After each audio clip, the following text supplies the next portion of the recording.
lagi viral soal tambang.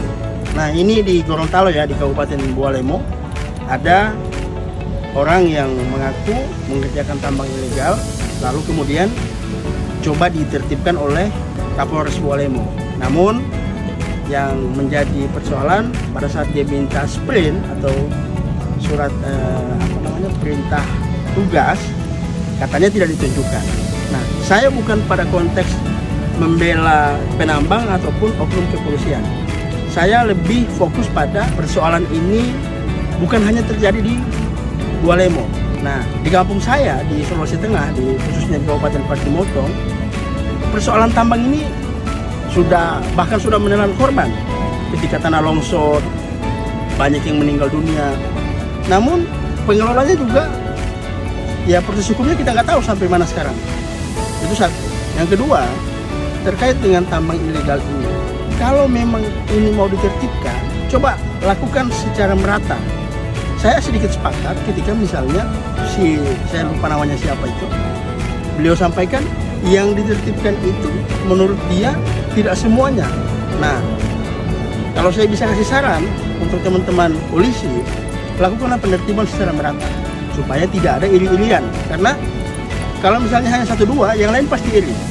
Nah, kemudian juga terkait dengan surat perintah yang katanya nggak ada pada saat dia minta itu. Nah, mungkin ini bisa sebagai saran juga untuk teman-teman polisi dalam hal menegakkan hukum atau melakukan penertiban terhadap tambang-tambang ilegal ini.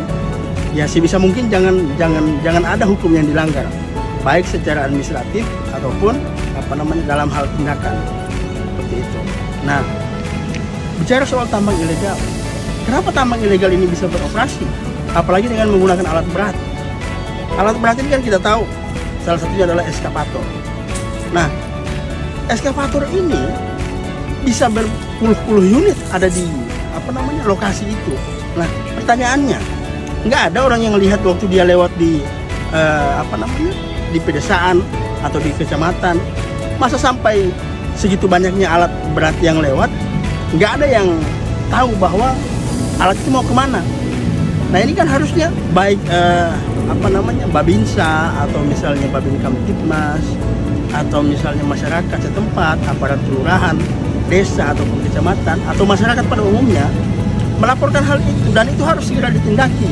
Masa berpuluh-puluh alat berat yang ada di gunung atau di lokasi tambang tidak ditahu keberadaannya, mau ngapain dia di sana? Kan harusnya ada pelaporan apabila akan melakukan pekerjaan itu.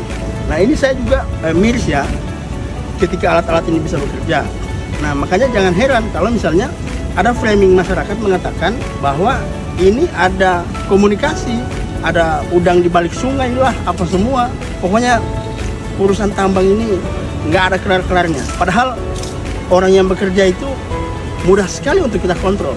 Misalnya teman-teman dari kepolisian, kalau misalnya belum bisa naik ke pegunungan itu, katakanlah banjir atau apa, gunakan drone. Sekarang ini kan sudah canggih.